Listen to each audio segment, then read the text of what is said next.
The storm roared fiercely over the hills of that small village, forgotten inside Norway.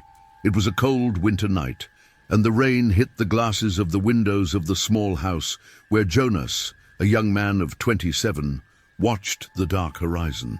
His trip, planned to be just a quick rest of the city's exhaustive routine, had taken an unexpected course with the arrival of the storm. Now, arrested in a village that didn't even appear on the maps, Jonas was about to face something much darker than he imagined. "They say no one spends the night on the cabin up the top of the hill without crazy," a hoarse voice muttered behind him. Jonas turned, staring at the old owner of the hostel, Mr. Ansgar, who held a rusty lamp. "You're away from home, boy. I recommend that you stay here until dawn. It's safer." Jonas laughed, somewhat nervous. "It's just a storm. Nothing I can't handle. I'll take the road as soon as time gets better." Ansgar approached, the expression on the face marked by a mixture of worry and fear. "It's not the rain I'm talking about. It's from the cabin." He paused, his eyes fixed on Jonas's eyes. "If you hear something, a whisper, never answer."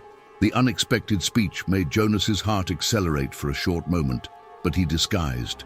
"Thanks for the warning, sir, but I believe I'm fine. I'll just rest here a little and perhaps leave at dawn." The old man only nodded, but his expression remained severe. He left Jonas alone in the illuminated room, where the crack of the wood in the fireplace was the only sound that rivaled the roar of the storm outside. Jonas tried to ignore growing discomfort, but something in those hanging words seemed not to want to leave him alone. A few hours later, the rain decreased slightly. Jonas restlessly decided that he could not get stuck in that strange village. He took his coat, his backpack, and briefly thanked the Lord to hang before leaving. The winding road crossing the hills was surrounded by tall trees whose naked branches looked like skeletal hands pointing to the sky. The air was dense, cold, and loaded with a disturbing silence. While driving, a lightning light brightened the landscape, revealing for a moment the silhouette of a hut in the distance, isolated at the top of a hill. Jonas felt a shiver travel his spine. "It must be such a cabin that the old man said," he thought. Curiosity began to grow inside him. Why so many stories about such an insignificant place? Wasn't it just an old construction? The car engine choked. Jonas hit the wheel, frustrated, while the vehicle lost strength until completely stopped. He left, feeling the cold wind cut his skin. As he opened the hood, he realized that there was nothing obvious that he could fix it in the middle of nowhere. The rain had fallen again, and he was forced to look for shelter. He looked around, and for his unhappiness, the cabin was the only visible structure. "It's just for a moment," he murmured to himself, trying to ward off restlessness. The walk to the cabin was uncomfortable. His shoes sank into the mud, and the dried branches of the trees seemed to grab it with each step. When he finally reached the foot of the hill, Jonas hesitated. The cabin seemed even more sinister closely, with its dark and inclined wood walls, as if the construction was about to collapse. The door was ajar, shaking gently with the wind. Jonas called, "Hello, is there anyone there?" His voice echoed, but there was no answer. As she pushed the door, she ranged, revealing an interior plunged into the dimness.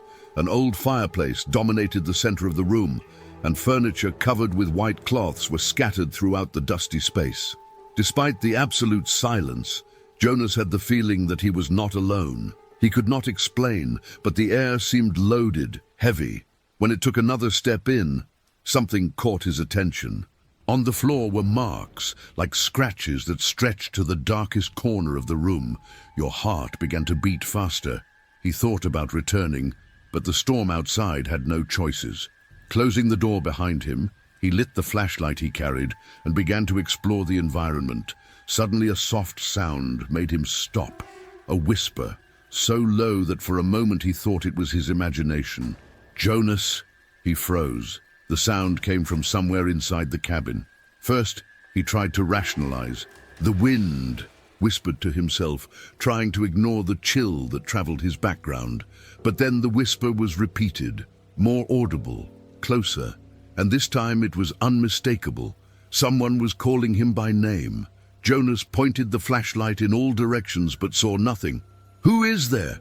His voice came out firmer than he expected, but silence was the only answer. It was then that he noticed the marks on the floor seemed to take him to a partially hidden door in the corner of the room. A door he was sure he was not open before. Jonas felt cold sweat on his forehead as he walked toward the door. Before you could reach it, the sound came back, more intense. Jonas, and this time he felt something touch his shoulder. Jonas turned abruptly as he felt the touch on his shoulder, but there was no one. Her breath was heavy and the flashlight was shaking in her hand. The whisper continued, but now it came from all sides, echoing through the cabin. He tried to ignore the feeling that he was being observed, but the panic was beginning to dominate him. "It's just the wind, he murmured to himself, but even he knew it wasn't true. The door, partially hidden in the corner, seemed to call him, as if something beyond her was waiting for him. Jonas knew he should get out, run to the car, to the road, or anywhere other than that cabin. But something held him. Maybe it was curiosity, or maybe it was something else, something darker. When he finally reached the door, his hand hesitated on the doorknob. The whisper ceased. The silence was deafening, as if the whole cabin was holding his breath. Jonas spun his doorknob slowly, and the door cracked as he opened, revealing a ladder descending into a basement. The flashlight light illuminated only a small part of the way, but it was enough to reveal worn wood steps and walls covered with something that seemed to be marks of hands.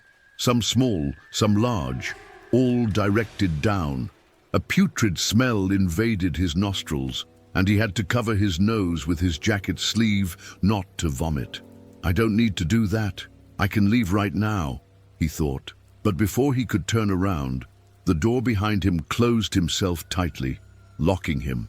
Jonas descended his steps with hesitated steps, each creak of the wood under his feet looking louder than thunder outside. The basement was much larger than it seemed possible for such a small cabin. The stone walls were covered with strange symbols, drawings that he could not decipher. In the center of the space was an old wooden table, on which a large, dusty book was resting, with the cover marked by what seemed to be a circular symbol. Next to the book there were candles off, but the melted wax indicated that they had been used recently. Jonas felt his mouth dry. The whisper returned, now stronger and sharper. It was as if several voices were in unison. He did not understand what they said, but something in his mind seemed to capture the meaning. "Open the book." He stepped forward, almost not realizing it, as if he were being controlled. When he touched the cover of the book, a gust of cold wind traveled the basement, and the candles lit on their own. The whisper increased, turning into something almost deafening. Jonas opened the book. The pages were covered with texts in a tongue he had never seen before, mixed with grotesque designs of twisted human figures, shouting in pain.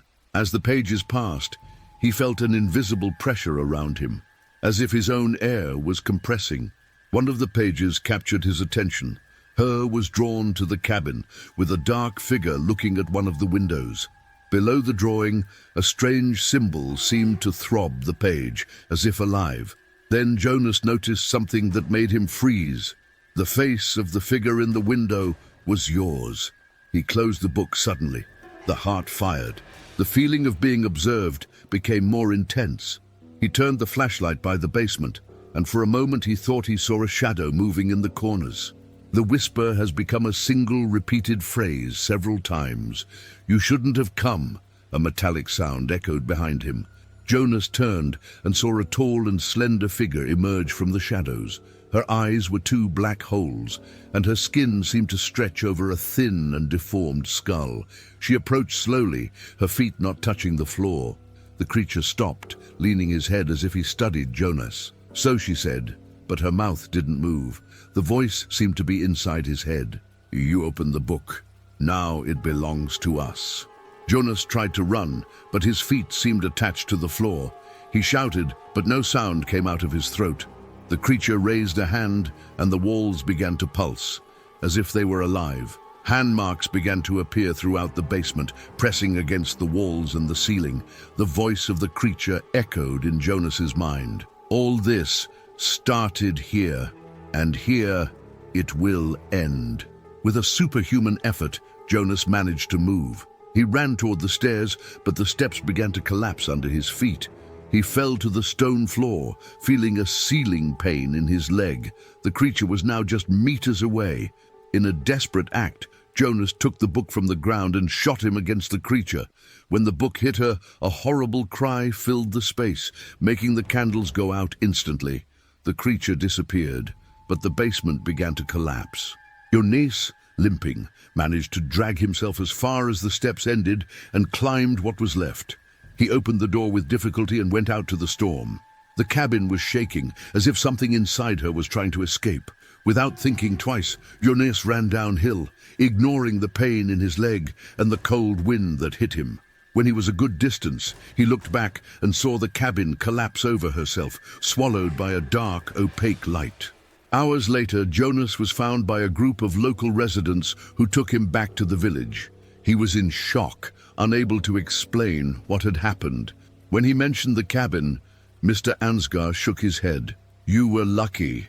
The cabin sometimes disappears, but always comes back to attract more people. She didn't let you out for kindness. She let you out because you brought something to you." Confused, Jonas looked at his hands. Its fingers were stained with a remnant of black ink. He realized, horror, that the last page of the book was now recorded in his memory, the page showing the cabin with his face in the window. And then, in the silence that preceded the next storm, he heard a whisper.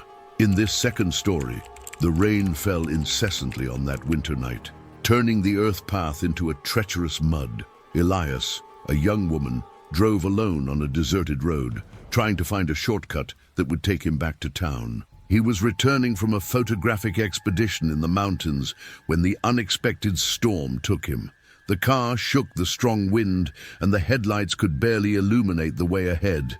In the panel, the fuel light flashed incessantly. "Damn, this was all missing," Elijah grumbled, feeling the tension grow. He checked his cell phone, but, as he expected, there was no sign. After a few more kilometers, the engine started choking until completely stopped. "Great, perfect," he murmured as he punched the wheel. He looked around. The road was surrounded by tall trees and shadows that danced to the sound of the thunder. The cold began to penetrate his damp clothes, and the only option seemed to seek shelter until dawn. It was then that he saw something at a distance between the trees, a light, small and trembling, as if it came from a lamp. Elijah hesitated for a moment, but the cold wind and the heavy rain gave him no choice. He took his backpack with photographic equipment, put the hood from his coat and began walking toward light. The trail was steep and slippery, but the light remained visible, guiding it through the trees. After about 15 minutes, he finally arrived at the scene. It was a small, aged cabin with dark boards and a roof that seemed about to collapse. The light came from a partially broken window where he could see a lamp lit on a table. Elijah knocked on the door, which ranged slightly, but no one answered. He called, "Hello? Is there anyone there? My car broke. I need help." The silence was disturbing. Only the sound of the rain and the crack of branches in the wind filled the air. Decided to push the door. To her surprise, she gave easily, revealing the interior. The room was empty, except for the lamp on the table and a swing chair next to an erased fireplace. Despite the obvious abandonment, the place did not seem as degraded as it expected. There was wood stacked in a corner, an old armchair covered with a blanket, and even a clean but clean rug. Elias entered, closing the door behind him to block the wind. "If there's someone here, I don't want to bother. I will only wait for the rain to pass," he said aloud, more to himself than to any other. He approached the table and examined the lamp. The glass was cracked, but the flame burned firmly, as if it was recently lit. Something seemed strange. Who would light a lamp in a seemingly abandoned cabin and make it all empty? Before you could think more, you noticed something on the floor. Near the rocking chair, shoe marks. They did not look old, and the pattern indicated that the person had stopped there for a long time. Elijah felt a shiver. He looked around, hoping to see someone appear from the shadows, but was alone. "It's just my imagination," he said, trying to calm down. He dropped his backpack and sought something dry to light the fireplace. When she was crouching, gathering pieces of wood, he heard a sound from the rocking chair, a soft creak. He turned quickly, but the chair was still. Swallowing hard, he returned to work. When he finally lit the fire, he sat in the old armchair trying to relax. He took the camera to check the expedition photos, but when he turned on the device, he realized something strange. There was a new image in the gallery. He didn't remember taking her out. The photo showed the cabin seen outside, with an indistinct figure in the window. Elijah froze, looking at the camera display. It was impossible. He had not passed by before and certainly did not photograph the cabin, but the image was there, and the file had been recorded a few minutes ago. It was then that he heard again, the creak, this time louder, as if someone had sat in the rocking chair. Elijah looked toward the chair, and his heart almost stopped. She was moving slowly, back and forth. "Is there anyone here?" he shouted, the trembling voice. He took the flashlight and pointed to the corner of the room, but there was no one. The fire in the fireplace suddenly diminished, as if something had erased part of the flames. Elijah took his backpack, determined to leave, but when he opened the door, he found something even more disturbing. The forest seemed different. The trees, which once surrounded the cabin, were now distant, as if they had retreated, leaving only a vast darkness around. The whisper first came. "You shouldn't have come." Elias turned, pointing the flashlight in all directions. His breathing was accelerated, and the sound of his pulse was all he could hear. The whisper repeated, this time closer. "You will stay here, like all the others." He ran to the window, trying to see something out there, but all there was darkness. When he turned again, the lamp was erased, and the only light came from the lantern in his hands. The cabin walls seemed to close slowly, as if the surrounding space diminished. In the corner of the room, something began to materialize, a figure. First, it seemed just a shadow, but gradually it took shape. It was a man. He wore old, thinned clothes, and his eyes were two dark cavities. He was standing next to the rocking chair, looking straight at Elias. "I am the last resident," said the figure, his low and dragged voice. "And now you are the next." Elias tried to back down, but his back was already pressured against the cabin wall. The figure remained motionless next to the rocking chair. His presence was suffocating. The dark voice echoed, but man's lips did not move. "You shouldn't have entered." The lamp, which was once erased, lit again alone, shed a weak light on the man. Elijah could now see his face. His skin was pale and dry as aged scroll, and his bone hands grabbed the backrest of his chair. The figure stepped ahead, and the sound of something dragging on the floor echoed through the room. "I don't want problems," shouted Elijah, desperate. "I just needed shelter. I'm leaving now."